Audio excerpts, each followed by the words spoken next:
Cumprimento a todos os meus irmãos com a paz de Jesus. Seja bem-vindo ao estudo da lição da Escola Sabatina, número 10, Missão em favor dos não alcançados. Antes de começar, vamos orar. Pai querido que estás nos céus, aqui estamos na Tua presença buscando a Tua bênção, buscando a direção e a iluminação do Espírito Santo para que ao estudarmos a Tua palavra, o Senhor fale ao nosso coração, que o Senhor abra a nossa mente para cumprirmos a missão que o Senhor nos deu de evangelizar, de testemunhar, de alcançar os não alcançados, de preparar um povo para a Tua volta. Em Tuas mãos nos entregamos, Jesus, e em Teu nome pedimos. Amém, Senhor. Missão em favor dos não alcançados. O verso áureo: o Deus que fez o mundo e tudo que nele existe, sendo Ele Senhor do céu e da terra, não habita em santuários feitos por mãos humanas. Atos 17, 24. Lucas descreveu a obra de Paulo na cidade de Atenas. Por isso, falava na sinagoga com os judeus e os gentios piedosos, também na praça, todos os dias, com os que se encontravam ali. Atos 17, 17. Paulo teria se sentido mais confortável trabalhando entre os judeus, sua própria carne, seu próprio sangue, mas não se contentou em trabalhar apenas entre o seu povo. Ele havia sido chamado para alcançar outros também. Ele tinha o senso da missão e ele estava disposto a cumprir com a missão que Deus deu para ele. Queridos, Deus deu uma missão para você também. Estamos dispostos a cumprir com a missão? Que o Espírito Santo se aposse da minha mente, da sua mente. Que o Espírito Santo nos conduza em busca daqueles pelos quais Jesus morreu. Ele, Paulo, poderia ter trabalhado apenas com os gentios piedosos, cuja cosmovisão já havia sofrido mudanças substanciais. Eles tinham um fundamento bíblico sobre o qual Paulo poderia edificar, mesmo que ainda precisassem conhecer o Deus a quem temiam, Jesus, o Messias.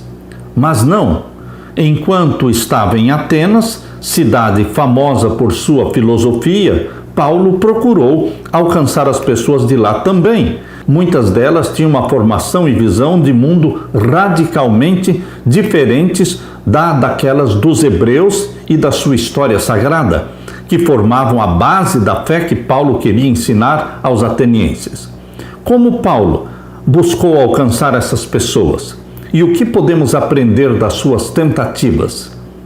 Você pode não concordar muitas vezes com a estratégia evangelística de Paulo, mas o Espírito Santo estava atuando em Paulo para que ele soubesse se conduzir com aqueles que eram pagãos, para com aqueles que criam em outras divindades. A estratégia evangelística é o Espírito Santo que vai determinar. Se você se dispõe a ir onde Deus mandar, se você se dispõe a ser guiado pelo Espírito Santo, o Espírito Santo dará o equilíbrio para que você possa agir e ir aonde Deus quiser. O Espírito Santo estava presente na vida de Paulo e ele foi usado. Deus quer usar a mim e a você, meu querido irmão. O mesmo Espírito Santo se apossa da sua mente e da minha mente. Nós somos filhos e filhas de Deus, gerados pelo Espírito Santo. Ele determina nossa vida, nossas decisões, nosso evangelismo. Ele coloca pessoas no nosso caminho para serem alcançadas. Deixe-se usar pelo Espírito Santo. Aleluia! Na parte de domingo, um hebreu em Atenas. Abra sua Bíblia e vamos ler em Atos capítulo 17. Atos capítulo 17, os versos 1 até o verso 16. Atos capítulo 17, vamos ver então o verso 1 até o verso 16. E passando por Anfípolis e Apolônia, chegaram a Tessalônica, onde havia uma sinagoga de judeus. E Paulo, como tinha por costume, foi ter com eles e por 3 sábados disputou com eles sobre as Escrituras. Paulo tinha por costume ir aos sábados à igreja. Queridos, Jesus Cristo tinha por costume, conforme diz em Lucas capítulo 4, verso 15 e 16, de ir à igreja todos os sábados.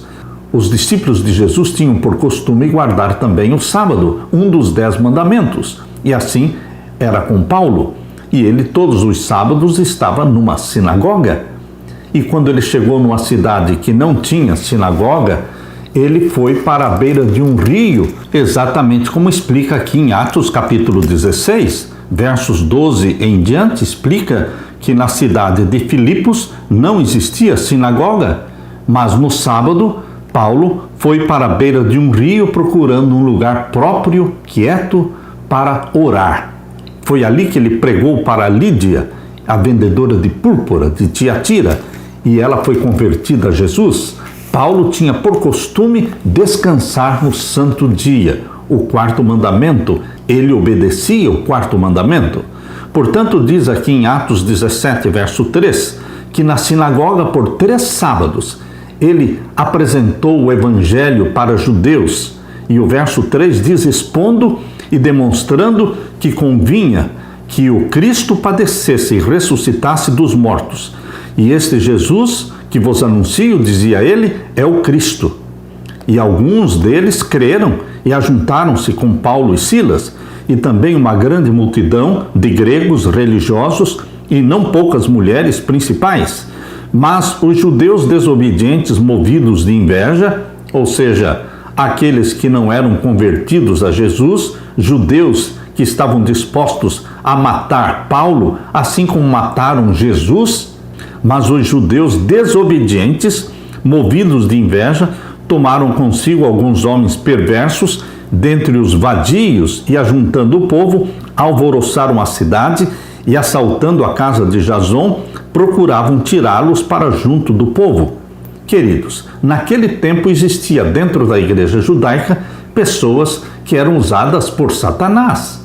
Elas foram usadas por Satanás para condenarem e crucificarem Jesus, para perseguirem os apóstolos. Eles, em nome de Deus, eles matavam. E o verso 6 diz, e não os achando, porque Paulo e Silas não estavam na casa de Jason, e não os achando, trouxeram Jason e alguns irmãos à presença dos magistrados da cidade, clamando, estes que têm alvoroçado o mundo, chegaram também aqui, os quais Jason recolheu, e todos estes procedem contra os decretos de César, dizendo que há outro rei, Jesus. E alvoroçaram a multidão e os principais da cidade, que ouviram estas coisas. Tendo, porém, recebido satisfação de Jason e dos demais, os soltaram. E logo os irmãos enviaram de noite Paulo e Silas a Bereia, e eles, chegando lá, foram à sinagoga dos judeus. Novamente, em Bereia, eles foram à sinagoga dos judeus, obviamente no dia de sábado. Ora, estes foram mais nobres do que os que estavam em Tessalônica, porque de bom grado receberam a palavra, examinando cada dia nas Escrituras se estas coisas eram assim. Os berianos são aqueles que não ficam somente com o que ouvem. Os berianos são aqueles que buscam comparar tudo o que ouvem com o que está escrito na palavra de Deus. A palavra de Deus é a nossa única regra de fé e prática. Nós temos que comparar com a Bíblia tudo o que ouvimos, tudo o que assistimos. Queridos, sejamos berianos, fazendo da Bíblia a nossa única regra de fé e prática. Verso 12 diz, de sorte que creram muitos deles. Muitos foram convertidos na Bereia, muitos deles, diz aqui, e também mulheres gregas das classes nobres e não poucos varões. Mas logo que os judeus de Tessalônica souberam que a palavra de Deus também era anunciada por Paulo em Bereia, foram lá e excitaram as multidões. Judeus que se diziam povo de Deus, eles perseguiam, eles matavam, e eles foram a Bereia também. No mesmo instante, diz o verso 14, os irmãos mandaram a Paulo que fosse até ao mar, mas Silas e Timóteo ficaram ali. E os que acompanhavam Paulo o levaram até Atenas e, recebendo ordens para que Silas e Timóteo fossem ter com ele o mais depressa possível, partiram. E enquanto Paulo os esperava em Atenas, o seu espírito se comovia em si mesmo, vendo a cidade tão entregue à idolatria. O espírito de Paulo se comovia, ele sentia compaixão daqueles que estavam envolvidos na idolatria por ignorância. Atenas estava cheia de ídolos. Conhecendo a história do seu próprio povo e a sua propensão à idolatria, Paulo indignou-se também com todos os ídolos que encontrou na cidade de Atenas. Paulo teve compaixão dos atenienses que morreriam no pecado se não aprendessem sobre o verdadeiro Deus. Nossas cidades hoje estão cheias de ídolos, embora sejam menos óbvios do que aqueles que Paulo viu. E, infelizmente, muitos crentes são capazes de caminhar por uma cidade sem reagir minimamente aos seus ídolos. Paulo, porém, estava ligado ao Espírito Santo e ele reagiu. Diferentemente de outros crentes que ainda não entendiam que o Evangelho era para todo mundo, Paulo sabia que Deus queria que os atenienses fossem também salvos com todos os demais. Ele entendia que o conceito de missão global era levar o Evangelho aos não alcançados, incluindo pagãos, adoradores de ídolos, bem como os filósofos que enchiam as ruas de Atenas. Portanto, Paulo frequentava a praça onde essas pessoas costumavam se encontrar. Podemos dizer que ele formou o primeiro centro de estudos de missão global, em que usava a praça para estudar e testar métodos para alcançar o coração e a mente daqueles pagãos. Paulo sabia que não poderia se aproximar e pregar para os atenienses da mesma forma que ele se aproximava dos judeus para pregar para os judeus, ou mesmo dos gentios tementes a Deus. Paulo sabia que para pregar para os atenienses precisaria usar uma abordagem inteiramente nova. Nós também, em situações em que buscamos alcançar pessoas cuja origem não tem nada em comum com a herança judaico-cristã, precisamos de usar abordagens diferentes. Como Paulo, precisamos fazer adaptações. Uma abordagem que funciona em Buenos Aires não quer dizer que vá funcionar também em outras cidades do mundo. Nós precisamos ser guiados pelo Espírito Santo em cada caso. Cada caso é diferente. O Espírito Santo vai nos usar, nos instruir como agir, o que falar, que método usar, para que possamos levá-las até Jesus. Que tipo de ídolos as pessoas adoram na sua sociedade? Hoje existem ídolos diferentes daqueles dos dias de Paulo, mas a idolatria está tão viva hoje como era naquele tempo, mas de forma disfarçada. Ídolos existem dentro da casa dos ateus, mas ídolos também existem dentro da casa de professos cristãos que levam para dentro de casa ídolos modernos, ídolos que entram no seu lar e nos quartos dos seus filhos através da televisão, através da internet, e nós deveremos abominar todo e qualquer tipo de ídolos, de idolatria. Nós adoramos o Deus Criador dos céus e da terra, aquele Deus chamado na Bíblia de o Deus Pai, que enviou ao seu Filho Jesus Cristo, o Deus Filho, para que se tornasse um de nós, para morrer por nós. Nós adoramos o Deus de Abraão, de Isaque e de Jacó. Aleluia! Na parte de segunda-feira, Paulo no Areópago, visto que tinha recebido uma missão de Deus, não importava onde Paulo estivesse, ele pregava o Evangelho, a tempo e fora de tempo. E assim deve ser com você e comigo. Dentro de um ônibus, dentro de um avião, dentro da empresa onde você trabalha, dentro da escola, dentro da universidade, onde quer que você estiver, você estará pregando o Evangelho, ou com palavras, ou pelo exemplo que você dá, pelo testemunho silencioso do seu exemplo, você vai levar pessoas a Jesus. E foi isso exatamente que Paulo procurou fazer na cidade de Atenas. Abra sua Bíblia em Atos 17 e vamos ler agora a partir do verso 18. E alguns dos filósofos epicureus e estoicos contendiam com ele, com Paulo, e uns diziam: que quer dizer este paroleiro?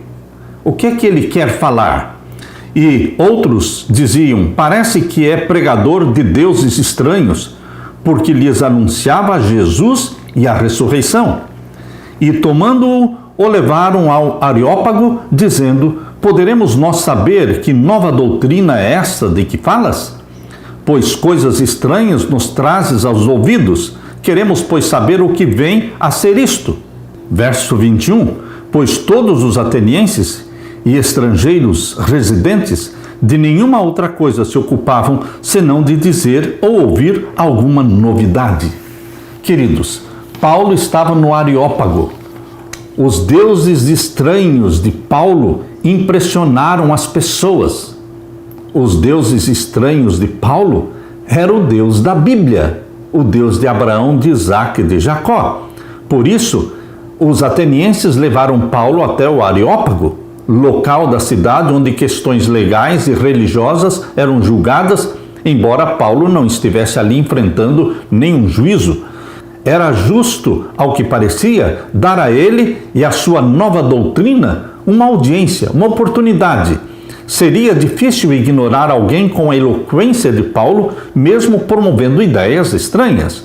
Em Atos 17 e o verso 21 diz: pois todos os atenienses, estrangeiros residentes de nenhuma outra coisa se ocupavam, senão de dizer e ouvir novidades. Dos gregos vieram Sócrates, Platão, Aristóteles, filósofos cuja influência chegou até os nossos dias. Durante séculos, Atenas foi vista como centro intelectual e filosófico. Embora alguns desses pensadores não fossem ateus, no sentido que consideramos o ateísmo no presente tempo, muitas das suas ideias filosóficas eram radicalmente diferentes dos ensinamentos do cristianismo. É difícil, por exemplo, encontrar um lugar na filosofia dos epicuristas e estoicos para algo como um Messias ressuscitado. Em Atenas, Paulo esperava que o Espírito Santo usasse seus conhecimentos e habilidades de oratória que ele havia adquirido em sua educação com Gamaliel. Mas o Espírito Santo usou ainda mais a percepção e o conhecimento que Paulo tinha adquirido nas ruas de Atenas. Os mais sábios entre os seus ouvintes ficaram admirados ao analisar sua argumentação. Paulo mostrou estar familiarizado com as suas obras de arte, literatura e religião. Depois da experiência com pagãos e filósofos em Atenas, Paulo escreveu o que está na primeira carta aos Coríntios, capítulo 2, verso 2. Porque decidi nada saber entre vocês, a não ser Jesus Cristo e este crucificado. Paulo não ficou muito feliz com os resultados de Atenas. Ele levou pessoas a Jesus? Sim. Mas ele decidiu que o melhor método é exaltar Jesus Cristo. Nada me propus a saber entre vocês, a não ser Jesus Cristo e este crucificado. Queridos, este é o melhor método. Revelar Jesus. Mostrar o que Jesus fez na sua vida. Os milagres, as transformações, a conversão, a mudança de vida. Mostrar que este Jesus é um Deus que ama. É um Deus que se fez carne e que habitou entre nós. Morreu por nós, ressuscitou por nós, subiu ao céu por nós e vai voltar nos buscar. Exaltar Jesus Cristo, crucificado, ressurreto, assunto ao céu e prestes a voltar. Aleluia! Na parte de terça-feira, Paulo e o Deus desconhecido. Paulo não menosprezou a falsa religião ou os falsos deuses dos atenienses. Ele reuniu os pontos positivos encontrados, ainda que fossem poucos, e os explorou ao máximo. Abra sua Bíblia e vamos ler agora Atos 17, o verso 22 e 23. E estando Paulo no meio do Areópago, disse: varões atenienses, em tudo vos vejo um tanto supersticiosos, porque passando eu e vendo os vossos santuários, achei também um altar em que estava escrito: ao Deus desconhecido. Esse, pois, que vós honrais não o conhecendo, é o que eu vos anuncio. Veja o método que o Espírito Santo colocou na mente de Paulo. O Espírito Santo o conduziu por este caminho, ao ele ver um altar erigido ao Deus desconhecido na cidade de Atenas. O Espírito Santo conduziu Paulo por este caminho. Ele disse: esse, pois, que vós honrais como Deus desconhecido, esse é o que eu vos anuncio. Queridos, aqui está. Paulo disse: senhores atenienses, percebo que em tudo vocês são bastante religiosos. Verso 22 diz que eles eram religiosos. Paulo elogiou os pagãos, a religião deles era equivocada. Paulo elogiou a devoção sincera deles. Caso fossem humildes, Deus poderia alcançá-los com a verdade. Paulo continuou: andando pela cidade e observando os objetos de culto que vocês têm, ao descrever o estudo que havia feito da religião ateniense, Paulo comunicou uma atitude respeitosa para com o povo. Ele não se apressou em se autoproclamar como um especialista com todas as respostas de como as pessoas precisavam mudar. Ele era, de fato, um especialista e tinha as respostas que elas precisavam. Porém, Paulo não se apresentou dessa maneira, caso contrário, teria sido rejeitado. Ele foi considerado alguém que se importava com as pessoas e desejava o bem delas. Ao comentar sobre a inscrição que ele viu naquele altar ao Deus desconhecido, Paulo aproveitou o que poderia ser visto como um ponto em comum. Eles acreditavam em deuses, o que era um ótimo começo. E ele, Paulo, pôde abrir o caminho para uma conversa mais profunda. Ele não zombou da ideia negativa de um altar para um Deus desconhecido. Em vez disso, apreciou e admirou um povo que se importava o suficiente com as coisas espirituais a ponto de se esforçar para adorar algo que eles nem conheciam, caso estivessem deixando de lado algum Deus. Estavam eles equivocados? Claro, mas partindo deste ponto, Paulo conduziu-os ao Deus verdadeiro. O importante no início era o fato de serem devotos em relação ao que compreendiam. Paulo reconheceu que o Espírito Santo poderia trabalhar com esse tema e então explorou esse tema. Ele havia encontrado um ponto de discussão que despertaria o interesse dos atenienses. Que pontes ou que pontos de contato abririam oportunidades para uma conversa mais profunda sobre Deus com outras pessoas com as quais você se relaciona? Queridos, nós deveremos buscar pontos em comum. Quando você conversando com um ateu, ou quando você conversando com um muçulmano, quando você conversando com um hindu, você deve buscar pontos em comuns. Primeiramente, fazendo amizade com a pessoa, conquistando-lhe a confiança. Nós nunca deveremos iniciar um estudo ou uma conversação com alguém que pensa diferente. Nós nunca deveremos iniciar com pontos incomuns, atacando, criticando ou falando mal da igreja ou quebrando os ídolos. Nós precisamos nos deixar guiar pelo Espírito Santo, que vai usar os pontos em comuns para podermos fazer amizade, conquistar a confiança e então revelar o precioso Jesus, o nosso Salvador. Aleluia! Na parte de quarta-feira, apresentando um novo Deus. Quando Paulo conseguiu a atenção dos pensadores em Atenas, ele conduziu sua audiência para o Deus do céu. Nós não poderemos perder o foco. Poderemos usar os pontos em comuns para o início da conversa, para o início do estudo da Bíblia, mas não ficamos aí. Nosso ponto, nosso foco é conduzir a pessoa a Jesus, e foi exatamente o que Paulo fez. Ele procurou levar os atenienses ao Deus do céu. Atos capítulo 17, vamos ver então o verso 24 a 27. O Deus que fez o mundo e tudo que nele há, sendo o Senhor do céu e da terra, não habita em templos feitos por mãos de homens. Paulo agora tirou o foco dos santuários de Atenas, das divindades de Atenas, e agora Paulo conduz os atenienses ao Deus verdadeiro, ao Deus criador dos céus e da terra, o Deus que fez o mundo e tudo o que nele há, sendo o Senhor do céu e da terra, não habita em templos feitos por mãos de homens, nem tampouco é servido por mãos de homens, como que necessitando de alguma coisa, pois ele mesmo é quem dá a todos a vida e a respiração e todas as coisas. Paulo está exaltando o Deus da Bíblia, aquele que criou todas as coisas, aquele que sustenta todas as coisas, porque aqui Paulo diz, pois ele mesmo é quem dá a todos a vida, a respiração e todas as coisas. Não é um Deus que criou e abandonou sua criação. É um Deus que nos criou e que cuida de nós e que cada respiração, cada fôlego que temos vem de Deus. Ele é o nosso sustentador. E aqui diz, verso 26, e de um só fez toda a geração dos homens.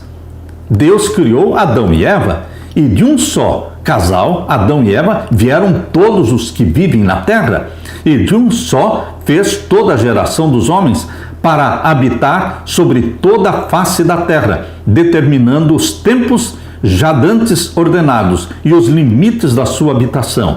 Verso 27, para que buscassem ao Senhor, se porventura tateando o pudessem achar, ainda que não está longe de cada um de nós. Deus não está longe de cada um de nós. A distância entre você e Deus é a distância de uma curta oração. Deus nos busca, assim como buscou Adão e Eva no Jardim do Éden, tomando a iniciativa, indo atrás de Adão e Eva, Deus nos busca. Deus nos buscou através de Jesus Cristo, enviando Jesus para vir e viver aqui na terra. Ele estava em busca dos pecadores. Este é o Deus da Bíblia.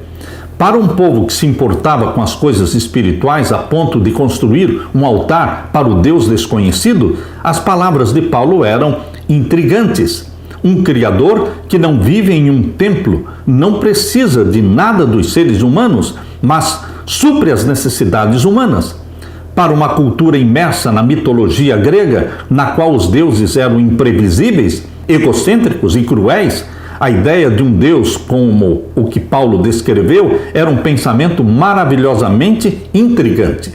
Assim, os homens do Areópago deram seus primeiros passos em direção a um Deus de amor. O fato é que esse Deus que eles não conheciam podia ser conhecido. Na verdade, ele quer ser conhecido. Ele se dá a conhecer.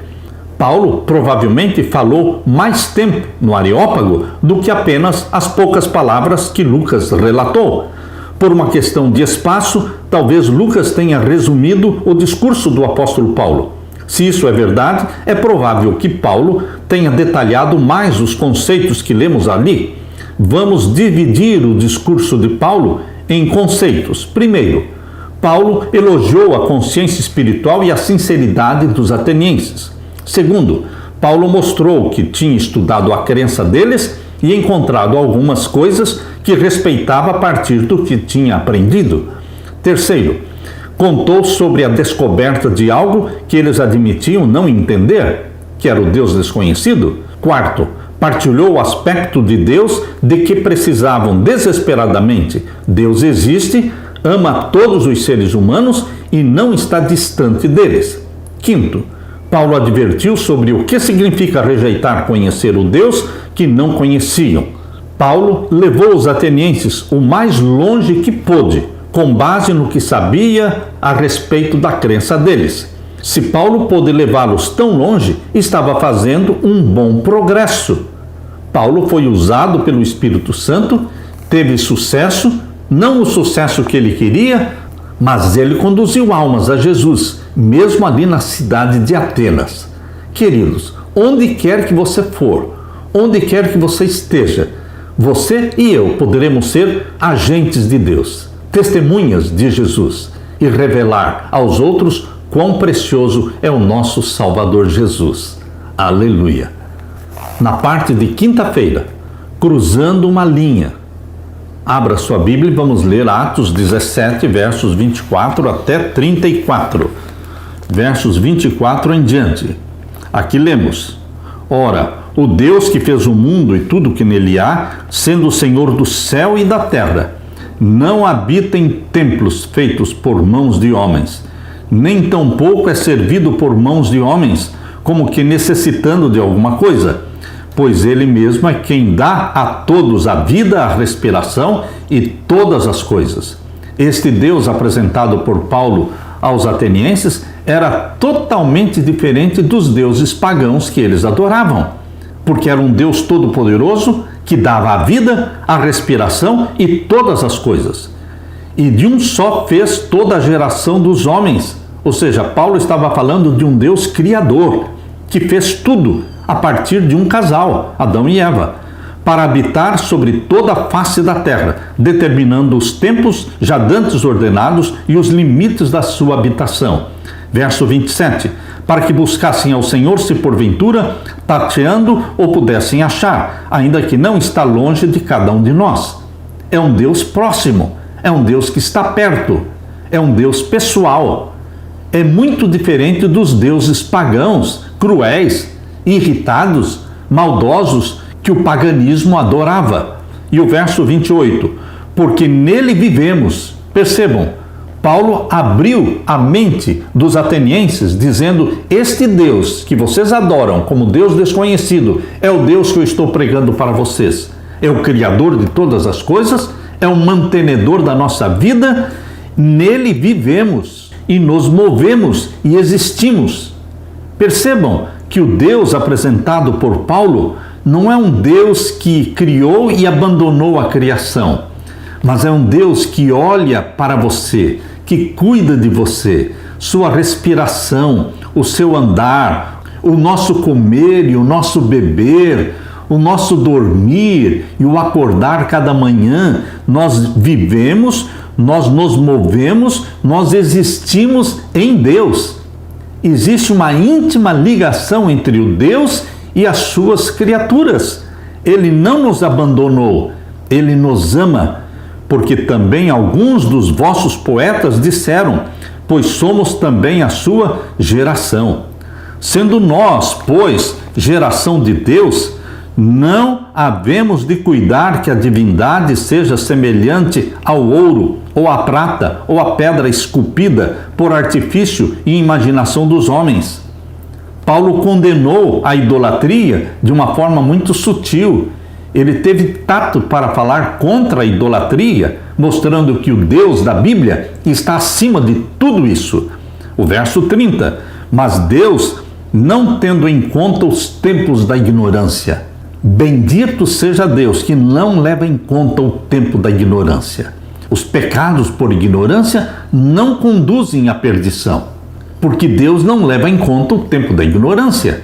Queridos, muitas pessoas fazem as coisas erradas pensando estar fazendo o que é certo, porque eles seguem a pequena luz que eles têm. Por isso Paulo está dizendo: Deus, não tendo em conta os tempos da ignorância, anuncia agora a todos os homens e em todos os lugares que se arrependam. Tem que haver arrependimento. Temos que confessar os nossos pecados. E o verso 31, porquanto tem determinado um dia em que, com justiça, há de julgar o mundo por meio do varão que destinou, e disso deu certeza a todos, ressuscitando-o dos mortos. Aqui Paulo chegou ao clímax do seu argumento, mostrando que existe alguém que morreu por nós, que ressuscitou por nós, e que existe um dia de juízo, em que vamos prestar contas de tudo o que fizemos ou pensamos, porquanto tem determinado um dia que, com justiça, há de julgar o mundo. Os atenienses nunca tinham ouvido falar de juízo. Todos viviam como se não precisassem prestar contas a ninguém. Hoje muitos vivem como se não precisassem prestar contas a ninguém. Mas, queridos, existe um dia de acerto de contas. É o juízo celestial, é o tribunal de Cristo. Nós vamos prestar contas de tudo que fizemos, pensamos e falamos. Tem determinado Deus um dia em que com justiça há de julgar o mundo, por meio de um varão, que é Jesus Cristo. Jesus Cristo é o juiz no santuário celestial. Nós sabemos pela profecia de Daniel 8,14 que o juízo celestial começou em 1844 com os mortos e vai passar o juízo para os vivos quando for aprovado o decreto dominical. Todos serão julgados e o varão que julga é Jesus Cristo, porque o Pai a ninguém julga. João 5,22 diz, porque Deus, o Pai, a ninguém julga, mas deu ao Filho o poder de julgar. Queridos, Jesus Cristo é este varão mencionado por Paulo aqui, que vai julgar a todos, porquanto tem determinado um dia em que com justiça há de julgar o mundo por meio do varão que destinou. E disso deu certeza a todos, ressuscitando-o dos mortos. Jesus está vivo. Jesus vive e nós viveremos também. Verso 32. E como ouviram falar da ressurreição dos mortos, uns escarneciam e outros diziam, acerca disso te ouviremos outra vez. E assim Paulo saiu do meio deles. Todavia, chegando alguns varões a ele, creram, entre os quais foi Dionísio, Areopagita, e tinha uma mulher por nome Damaris, e com eles outros. Existiram conversos ali em Atenas? Sim, louvado seja Deus. Alguns se converteram. É interessante notar que Paulo citou alguns escritores daquela cultura. Paulo era um homem culto. Ele estudou a religião dos pagãos atenienses para poder conversar com eles. Ou seja, Paulo usou sua familiaridade com as crenças deles para buscar um terreno em comum, apenas para depois avançar e conduzi-los a Jesus Cristo. Sem dúvida, ao buscar alcançar os outros, ter familiaridade com o que eles acreditam e buscar pontos em comum pode ser um método poderoso de alcançar pessoas. Queridos, quando queremos alcançar as pessoas, nós iniciamos conversando sobre assuntos que interessam a essas pessoas. Se eu estou conversando com um médico, eu vou falar sobre medicina ou sobre saúde. Se eu estou conversando com um advogado, eu vou falar sobre lei, sobre o direito. Se eu estou conversando com um mecânico, eu vou iniciar a conversa falando sobre os carros, os caminhões. Queridos, se eu estou conversando com um caminhoneiro, eu vou conversar sobre as viagens pelas estradas do nosso país e deixar que a pessoa fale daquilo que ela conhece, criando assim um vínculo de amizade. Nós vamos encontrar pontos em comum. Sabemos que algumas pessoas rejeitarão o Evangelho. Nem todas com quem estudamos a Bíblia se convertem, mas devemos fazer todo o possível para garantir que antes que rejeitem o Evangelho, entendam o que estão rejeitando. Queridos, nós deveremos explorar todos os métodos possíveis para alcançar as pessoas. Explore as mídias sociais como um possível areópago, onde vamos representar o Evangelho para os incrédulos. Deixe-se usar pelo Espírito Santo. Seja você um mecânico, seja você um dentista ou um médico, Deus vai usar você dentro da sua profissão. Deus vai nos iluminar. O Espírito Santo vai nos sugerir como agir, o que falar, porque nós temos que transformar o ambiente onde trabalhamos num centro de evangelização, para que toda pessoa que entrar em contato com você dentista, com você médico, com você mecânico, com você caminhoneiro, toda pessoa que se encontrar com você, ela vai ouvir de Jesus Cristo. Mas deveremos buscar sempre pontos em comum, como fez Paulo. Se Paulo tivesse atacado diretamente os deuses dos atenienses, ele não teria alcançado os corações. Nós precisamos primeiramente fazer amizade com as pessoas. Fazendo amigos, para Deus, fazendo amigos com o interesse de conduzir as pessoas a Deus, explorando os pontos em comum e conduzi-las ao nosso querido Salvador Jesus Cristo. Deus vai usar você, meu querido irmão. Quando nós dizemos assim: Senhor Deus, eis-me aqui, usa-me, guia-me com o teu Santo Espírito, mostra-me como alcançar cidades que ainda não foram alcançadas, mostra-me como usar a minha profissão, o meu escritório, enfim, Pai querido, usa-me onde eu estiver, da forma que o Senhor desejar. Que o Espírito Santo me use como um agente teu, batizando-me com o Espírito Santo, usando-me como uma testemunha de Jesus Cristo, ensinando-me o método para alcançar as pessoas e conduzi-las a Jesus. Se você orar desta forma, meu querido irmão, o Espírito Santo vai usar você poderosamente. A minha oração é que o Espírito Santo seja derramado sobre você, sobre mim, que Deus nos use, que Deus nos faça testemunhas de Jesus Cristo. Amém. Deixo com você, meu querido irmão, minha querida irmã, a paz de Jesus. Amém.